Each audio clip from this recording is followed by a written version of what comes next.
เจริญสุขเจริญธรรมธรรมะสวัสดีตอนเจ้าศรัทธาสาธุชนคนดีทุกคนทุกท่านวันศุกร์ที่ 4 เดือนเมษายน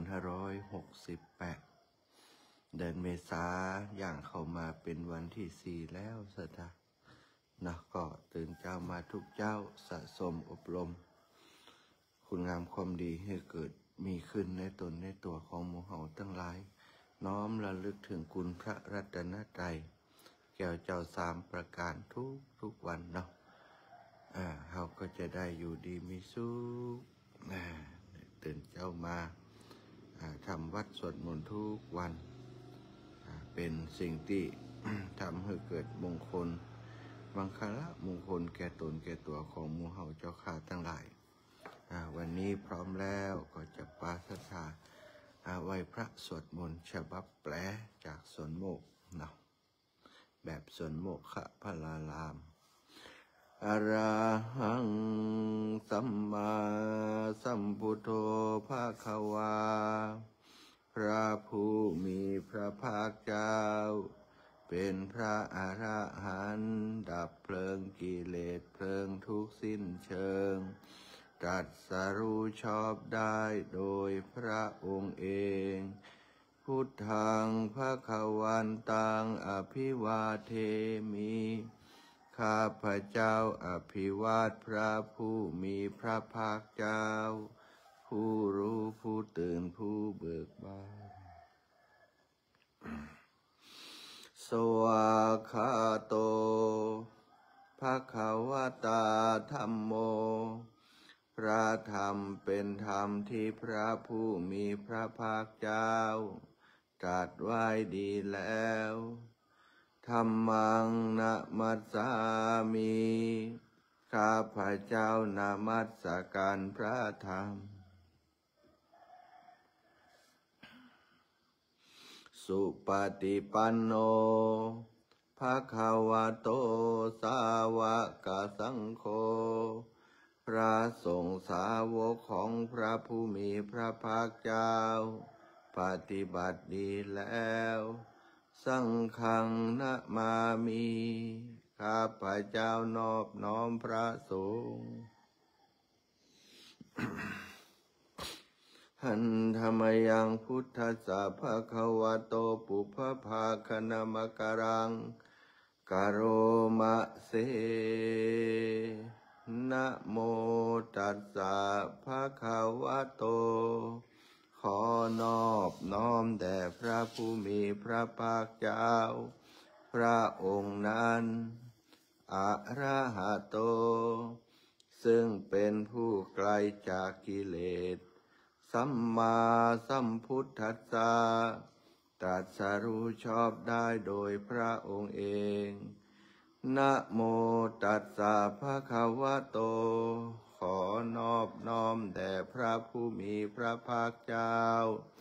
พระองค์นั้นอะระหะโตซึ่งเป็นผู้ไกลจากกิเลสสัมมาสัมพุทธัสสะตรัสรู้ชอบได้โดยพระองค์เองนะโมตัสสะภะคะวะโต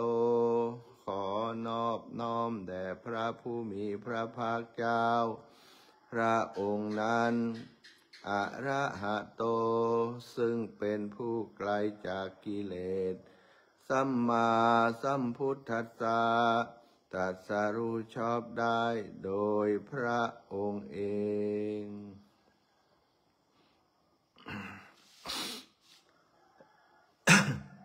หันธรรมยังพุทธาภิทุติงกโรมะเสโยโสตถาคโต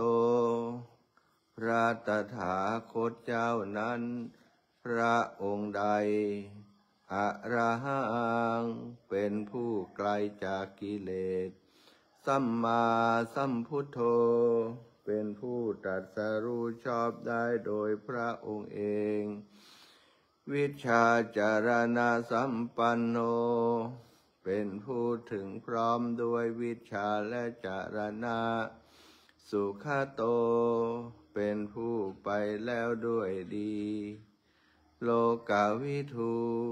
เป็นผู้รู้โลกอย่างแจ่มแจ้ง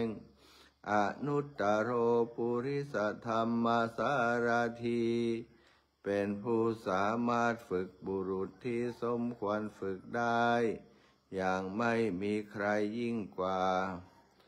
สัทธาเทวมนุษย์นางเป็นครูผู้สอนของเทวดาและมนุษย์ทั้งหลายพุทโธเป็นผู้รู้ผู้ตื่นผู้เบิกบานด้วยธรรมภควาเป็นผู้มีความจำเริญจำแนกธรรมสั่งสอนสัตว์โยอิมังโลกังสเทวกังสมาระกังสพรหมกังสัสสะมณพรหมณิงปะชังสเทวมนุษย์สังสยังอภิญญาสัจฉิกตวาปเวเทสีพระผู้มีพระภาคเจ้าพระองค์ใดได้ทรงทำความดับทุกข์ให้แจ้งด้วยพระปัญญาอันยิ่งเองแล้วทรงสอนโลกนี้พร้อมทั้งเทวดามารพรหมและหมู่สัตว์พร้อมทั้งสมณพราหมณ์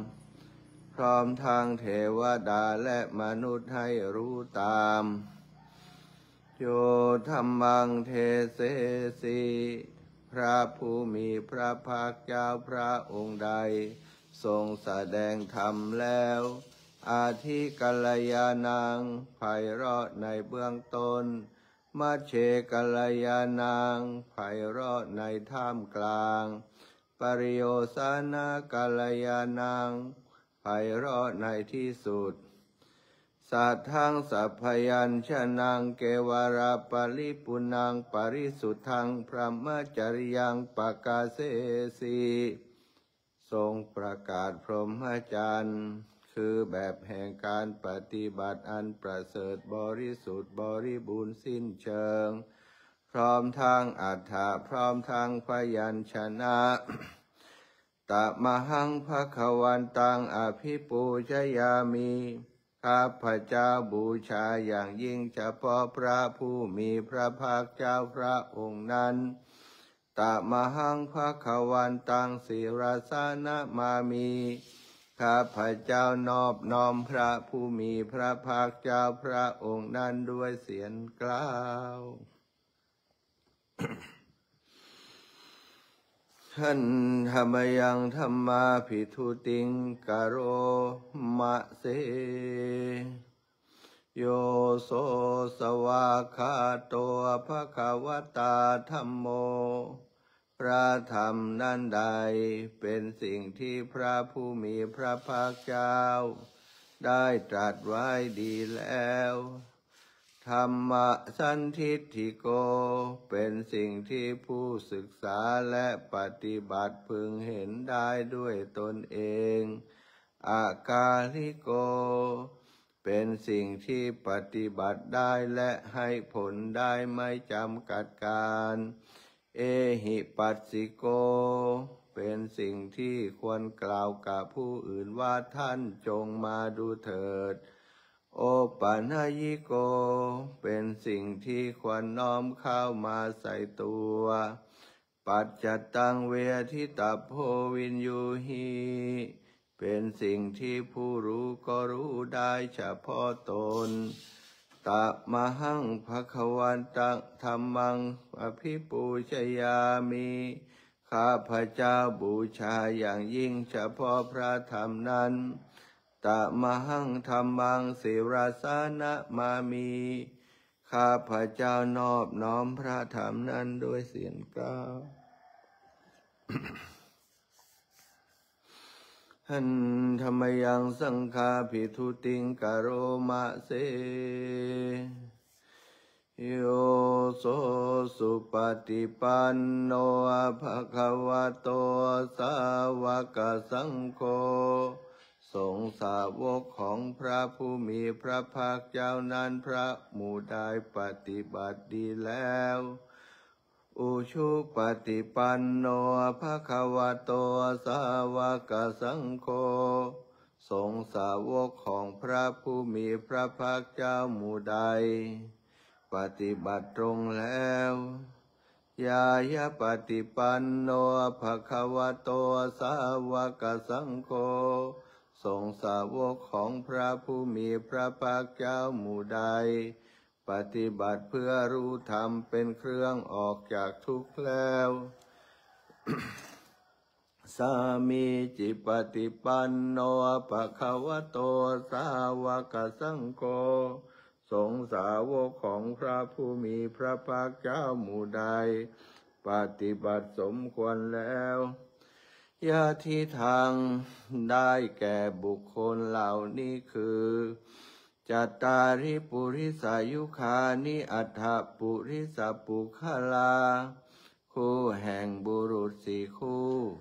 นับเรียงตัวบุรุษได้8บุรุษเอสาภควโตสาวกสังโฆนั่นแหละสงฆ์สาวกของพระผู้มีพระภาคเจ้าอาหุนายโย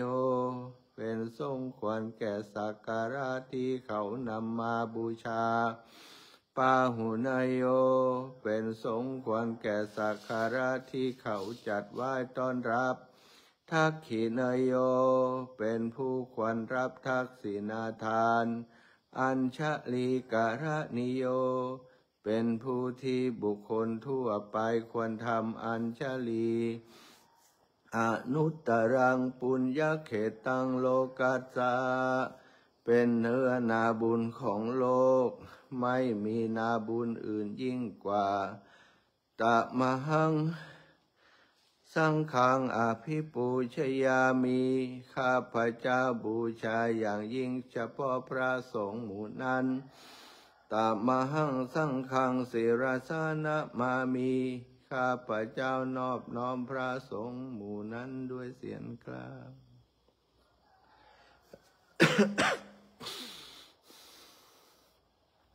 หันธรรมยังรัตนตยปนามาคาทายโยเจวะ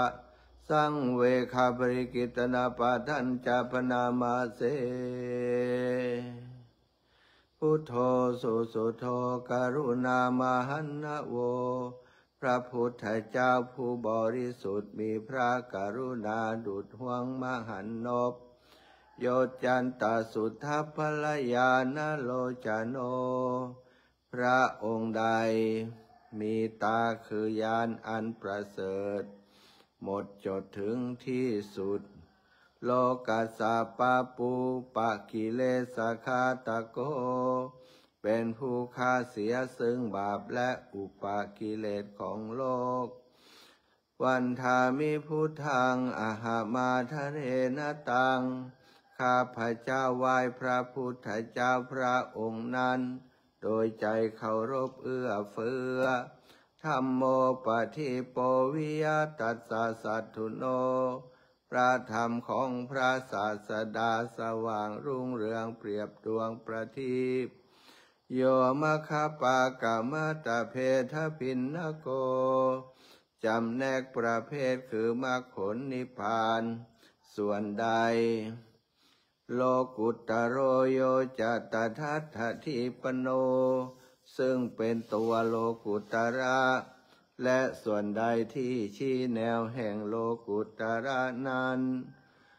วันทามิธัมมังอาหามาทะเรนตังข้าพเจ้าไหว้พระธรรมนั้นโดยใจเคารพเอื้อเฟื้อสังโฆสุเขตาพยติเขตาสัญญิโตพระสงฆ์เป็นนาบุญอันยิ่งใหญ่กว่านาบุญอันดีทั้งหลายโยทิทาสันโตสุขตานุโพธโกเป็นผู้เห็นพระนิพพานตรัสรู้ตามพระสุคตหมู่ใดโลลาปะหิโนอริโยสุเมธโสเป็นผู้ละกิเลสเครื่องโลเลเป็นพระอริยเจ้ามีปัญญาดีวันทามิสังขังอาหามาทะเรนตัง ข้าพเจ้าไหว้พระสงฆ์หมู่นั้นโดยใจเคารพเอื้อเฟื้ออิเจวะเมกันตาภิปูชนัยกังวัตถุตยังวันทยตาภิสังขตังปุญญังมยายังมาสัพพุปัทวามาโหนตุเวตัสสะปภาวสิทธิยาบุญใดที่ข้าพเจ้าผู้ว่าอยู่ซึ่งวัตถุสามคือพระรัตนตรัยอันควรบูชายิ่งโดยส่วนเดียวได้กระทำแล้วเป็นอย่างยิ่งเช่นนี้ขออุปัฏฐวาทั้งหลายจงอย่ามีแก่ข้าพเจ้าเลยด้วยอำนาจความสำเร็จอันเกิดจากบุญนั้นอิทัตถาคโตโลเกอุปันโนพระตถาคตเจ้าเกิดขึ้นแล้วในโลกนี้อรหังสัมมาสัมพุทโธเป็นผู้ไกลจากกิเลสตรัสรู้ชอบได้โดยพระองค์เองธัมโมจะเทสิโตนิยานิโก และพระธรรมที่ทรงแสดงเป็นธรรมเครื่องออกจากทุกข์อุปสมิโกปรินิพพานิโกเป็นเครื่องสงบกิเลสเป็นไปเพื่อปรินิพพานสัมโพธคามีสุขตัปปเวทิโตเป็นไปเพื่อความรู้พร้อมเป็นธรรมที่พระสุคตประกาศมะยันตังธัมมังสุตตวาเอวังชานามาพวกเราเมื่อได้ฟังธรรมนั้นแล้วจึงได้รู้อย่างนี้ว่าชาติปิทุกขาแม้ความเกิดก็เป็นทุกข์ชราปิทุกขาแม้ความแก่ก็เป็นทุกข์มรณะปิทุกขังแม้ความตายก็เป็นทุกข์โสกปริเทวาทุกขโทมนัสสุปายาสาปิทุกขา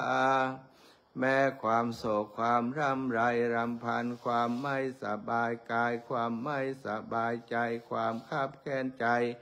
ก็เป็นทุกข์อภิเยหิสัมปโยโคทุกโขความประสบกับสิ่งไม่เป็นที่รักที่พอใจก็เป็นทุกข์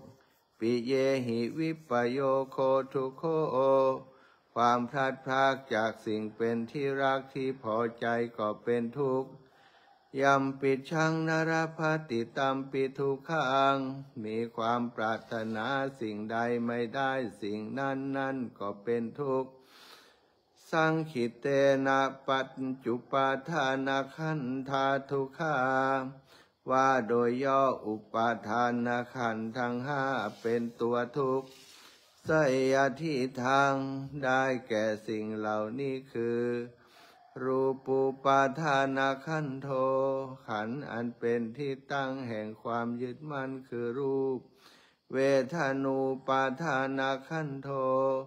ขันธ์อันเป็นที่ตั้งแห่งความยึดมั่นคือเวทนาสัญญูปาทานขันโธขันธ์อันเป็นที่ตั้งแห่งความยึดมั่นคือสัญญาสังขารูปาทานขันโธขันธ์อันเป็นที่ตั้งแห่งความยึดมั่นคือสังขารวิญญาณูปาทานขันโธขันธ์อันเป็นที่ตั้งแห่งความยึดมั่นคือวิญญาณเยสังปริญญายาเพื่อให้สาวกกำหนดรอบรู้อุปาทานขันธ์เหล่านี้เองทารมโนโสภควาจึงพระผู้มีพระภาคเจ้านั้นเมื่อยังทรงพระชนอยู่เอวังพระหุลังสาวเกวิเนติย่อมทรงแนะนำสาวกทั้งหลายเช่นนี้เป็นส่วนมากเอวังภาคาจะปนัสสะภาควะโตสาวเกสุอนุสาสนีพระหุลาปวัตติอันหนึ่งค คำสั่งสอนของพระผู้มีพระภาคเจ้านั้นย่อมเป็นไปในสาวกทั้งหลายส่วนมากมีส่วนคือการจำแนกอย่างนี้ว่ารูปังอนิจจังรูปไม่เที่ยงเวทนาอนิจจาเวทนาไม่เที่ยงสัญญาอนิจจาสัญญาไม่เที่ยงสังขาราอนิจจาสังขารไม่เที่ยงวิญญาณังอนิจจังวิญญาณไม่เที่ยงรูปังอนัตตารูปไม่ใช่ตัวตนเวทนาอนัตตาเวทนาไม่ใช่ตัวตนสัญญาอนัตตาสัญญาไม่ใช่ตัวตนสังขาราอนัตตาสังขารไม่ใช่ตัวตนวิญญาณังอนัตตาวิญญาณไม่ใช่ตัวตนสัพเพสังขาราอนิจจาสังขารทั้งหลายทั้งปวงไม่เที่ยงสัพเพธัมมาอนัตตาติธรรมทั้งหลายทั้งปวงไม่ใช่ตัวตนดังนี้เตมะยังโอตินามหาพวกเราทั้งหลายเป็นผู้ถูกครอบงำแล้วชาติยาโดยความเกิดชรามรณะนาโดยความแก่และความตายโสเกหิปริเทเวหิทุเคหิโทมนัสเสหิอุปายาเสหิโดยความโศกความรำไรรำพันความไม่สบายกายความไม่สบายใจความคับแค้นใจทั้งหลายทุกโคตินาเป็นผู้ถูกความทุกข์อย่างเอาแล้วทุกขปะเรตาเป็นผู้มีความทุกข์เป็นเบื้องหน้าแล้วอเปวนามิมัสสะเกวรัสสะทุกขคันทัสสะอันตกิริยาปัญญาเยธาอาติทำฉะไหนการทำที่สุดแห่งกองทุกข์ทั้งสิ้นนี้จะพึงปรากฏชัดแก่เราได้จิระปรินิพุตัมปิตังภคะวันตังอุทิสสะอรหันตังสัมมาสัมพุทธังเราทั้งหลายอุทิศเฉพาะพระผู้มีพระภาคเจ้าผู้ไกลจากกิเลสตรัสรู้ชอบได้โดยพระองค์เองแม้ปรินิพพานนานแล้วพระองค์นั้นศรัทธาอาคารัสมะอนาคาริยังปปภชิตาเป็นผู้มีศรัทธาออกบวชจากเรือนไม่เกี่ยวข้องด้วยเรือนแล้วตัดสมิงภควติพระมจาริยังจารามาประพฤติอยู่ซึ่งพรหมจรรย์ในพระผู้มีพระภาคเจ้าพระองค์นั้นภิกขุนังสิกขาสาชีวสมาปนาถึงพร้อมด้วยสิกขาและธรรมเป็นเครื่องเลี้ยงชีวิตของภิกษุทั้งหลายตังโนพรหมจาริยังอิมัสสะเกวรัสสะทุกขคันทัสสะอันตกิริยายาสังวัตตุขอให้พรหมจรรย์ของเราทั้งหลายนั้นจงเป็นไปเพื่อการทำที่สุดแห่งกองทุกข์ทั้งสิ้นนี้เถิด สำหรับการทำวัดเจ้าสวดมนต์แปลก็จบลงสักต่อไปก็จะได้สมทานซึ่งพระกรรมฐานปฏิบัติสักเล็กน้อยนะเพื่อจะเป็นประโยชน์ในการอุทิศบุญนี้ไปให้สรรพสัตว์ทั้งหลาย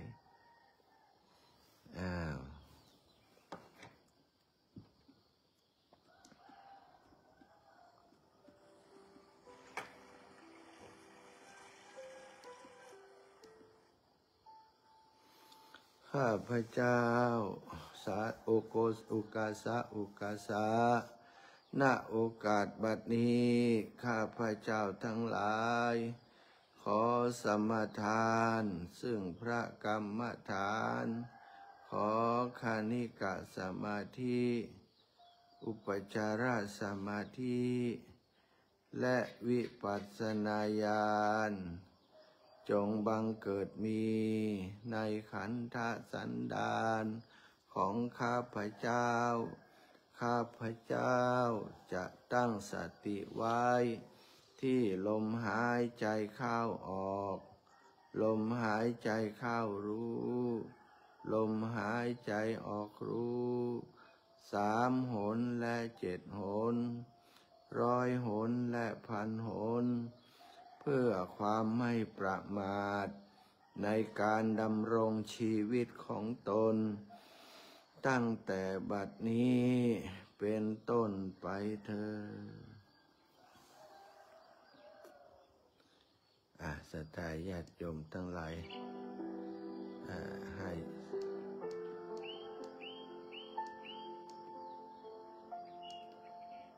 ทำใจให้สบายไปตามบรรยากาศในยามเจ้าหายใจสูดหายใจเข้าลึกๆตามลมหายใจพิจารณาไปหายใจเข้าให้หูมีสติอยู่หายใจออกยาวก็ให้หูมีสติตามลมหายใจจนกว่าจะเพียงพอแก่เวลายามเจ้านี้เนอะ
สมควรแก่เวลาข้าพเจ้าขอตั้งจิตอธิษฐาน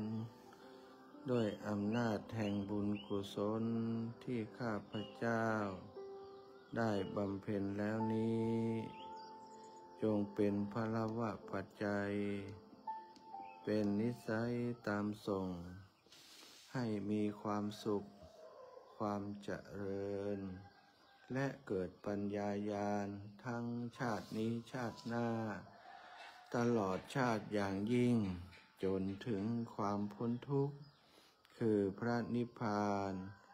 ในอนาคตการโน้นเถิดข้าพเจ้าขอตั้งจิตอุทิศผลบุญกุศลนี้แผ่ไปให้ไพศาลถึงมารดาบิดาครูอาจารย์ทั้งลูกหลานญาติมิตรสนิทกันทั้งคนเคยร่วมงานการทั้งหลายขอให้ได้กุศลผลของฉันทั้งเจ้ากรรมนายเวรและเทวันขอให้ท่านได้กุศลผลนี้เถิดอิตังตานากรรมังนิพพานาปัจจยโยโหนตุโนนิจังอิตังศีลากรรมังนิพพานาปัจจยโยโหนตุโนนิจังอิตังภาวนากรรมังนิพพานาปัจจยโยโหนตุโนนิจังยังกินจิกุสลังกัตตพังกัมมังสัพเพหิกะเตหิกะตังปุญญังโนอนุโมทันตุสุนันตุโพนโตเยเตวะอัสสมิงทานเนอาทิคตาทิกายุกาสัตตาโหนตุสัพพสัตตาสุขีอัตตานังปาริหารันตุมาตาปิตาสุขิตาโหนตุทุกขาปะมุนจันตุสัพเพ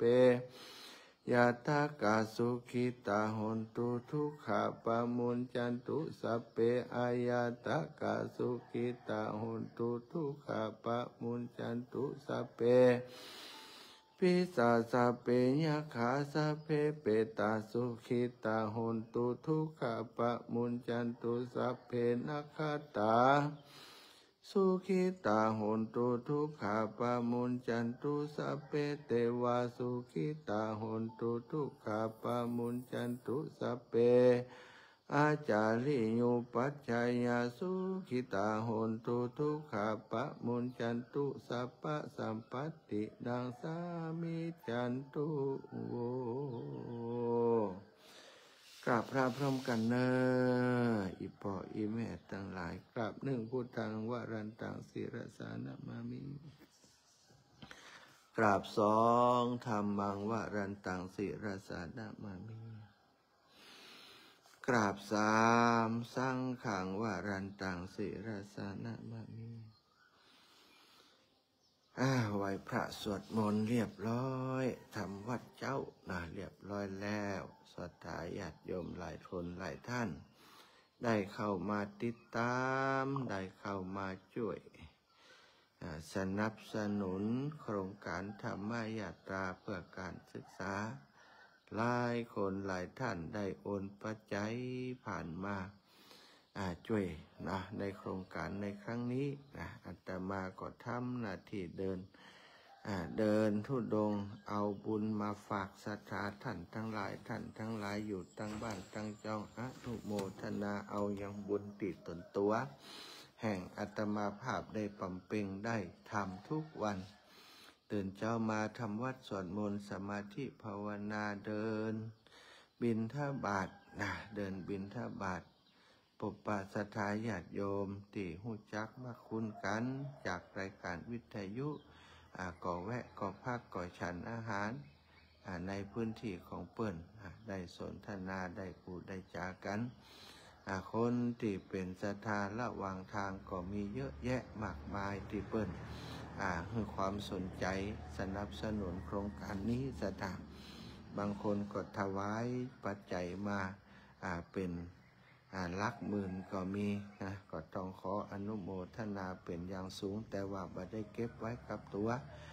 ได้โอนเข้าไปในบัญชีเพื่อจะเตรียมโอนสู่โรงเรียนเป็นที่เรียบร้อยแล้วศรัทธากรมต้องห่วงอาจารย์พกตังระวังเน้ออีนะบ่ได้พกเน้อศรัทธามีแต่พอซื้อน้ำซื้อถ่าก็ป๊อกบ่ได้พกที่ตัวนักกว่าก็เป็นอันตรายเหมือนกันของอย่างอีกเนาะมันเป็นอันตรายต่อเฮาแต่มันเป็นประโยชน์แต่เด็กๆนักเรียนโรงเรียนขนาดเล็กที่เฮาช่วยกันดูแลประคับประคองอยู่วันนี้ก็ยังจะต้องช่วยกันส่งจิตส่งใจบุญกุศลนี้ไปให้กับผู้ที่ประสบภัยในประเทศพม่าก็ดีในประเทศไทยของเฮาที่กรุงเทพก็ดีหลายๆคนรอการช่วยเหลืออยู่ในซากตึกที่ปรักหักพังหลายๆคนได้รับบาดเจ็บหลายๆคนปลอดภัยดีบ่ได้กินข้าวกินน้ำมาหลายวันแต่ว่าหลายคนว่าสามารถออกมาในสภาพที่ยังมีชีวิตอยู่ได้เสียชีวิตไปแล้วก็ส่งบุญกุศลทุกบุญไปให้ท่านเจ้าทั้งหลายเป็นนางฟ้าเป็นเทวดาอยู่บนสวรรค์โดยพลันโดยเร็วเน้อศรัทธาญาติโยมฮับปอนสำหรับความดีในเจ้าวันนี้ติศรัทธาร่วมทำด้วยกันสาธุสาธุชัยสิทธิดีหลีอาจารย์ในวันนี้หากก็เป็นวันดีสาลีสุปมังกาละอันประเสริฐล้ำเลิศยิ่งกว่าวันและยามทั้งหลาย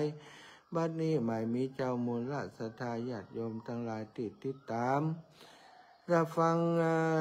งและสวดมนต์ยามเจ้าโดยอาตมาภาพได้ติดตามการทุดงธรรมยัตตาเพื่อการศึกษาของอาตมาภาพที่กระทำผ่อมเป็นตั้งแต่วันที่19 เดือนกุมภาพันธ์ที่ผ่านมาจนมาฮอดวันนี้ยามนี้ซึ่งอาตมาภาพได้ภาคปฏิบัติธรรมอยู่ที่สุสานที่ประจาบ้านแม่ปังตำบลแม่ปังอำเภอปากจังหวัดเชียงใหม่ขอเอาบุญทุกอย่างทุกประการที่อาตมาสั่งสมอบรมมาแต่เริ่มต้นดนตรีจงหอดถึงวันนี้มาฝากมาแบ่งมาปันศรัทธาท่านเจ้าให้โยมป่อโยมแม่ได้บุญเช่นเดียวกับติดตนตัวของผู้ขาได้จุเนื่องจุประการบุญทั้งหลายเหล่านี้จะส่งไปปกปักรักษาเจ้ามูลราชทายโยมป่อโยมแม่และลูกหลานทุกคนทุกท่านให้ได้อยู่ดีมีสุขปราศจากยังทรัพย์ประทุกสัพพโศกสัพพโรคสัพพภัยสัพพะเคราะห์เสนียดจันไรให้ได้กาไกลออกจากตนจากตัวสัตว์ท่านเจ้าทั้งหลายเหมือนน้ำที่กิ่งกาดลงจากใบบัวและใบบอนแม้นว่าศรัทธาท่านเจ้าโยมป่อโยมแม่ปรารถนาที่จักอุทิศผลบุญตานี้ไปให้อย่างเจ้ากรรมในเวรเจ้าเทวบุตรเจ้าเทวดาญาติกาทั้งหลายที่ล่วงลับมาหลันนาไปสู่ปาลโลกไว้นาก็ขอให้เตชะปาลมีครูบาอาจารย์คุณพระพุทธคุณพระธรรมคุณพระสังฆเจ้าก็ขอให้มาแผ่เมตตา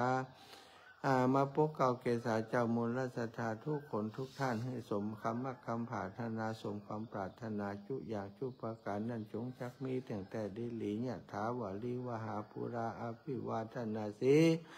ลิสานิจังวุธาปจายโนจัตตารโอธรรมาวัฏันติอายุวันโนสุขังปะลัง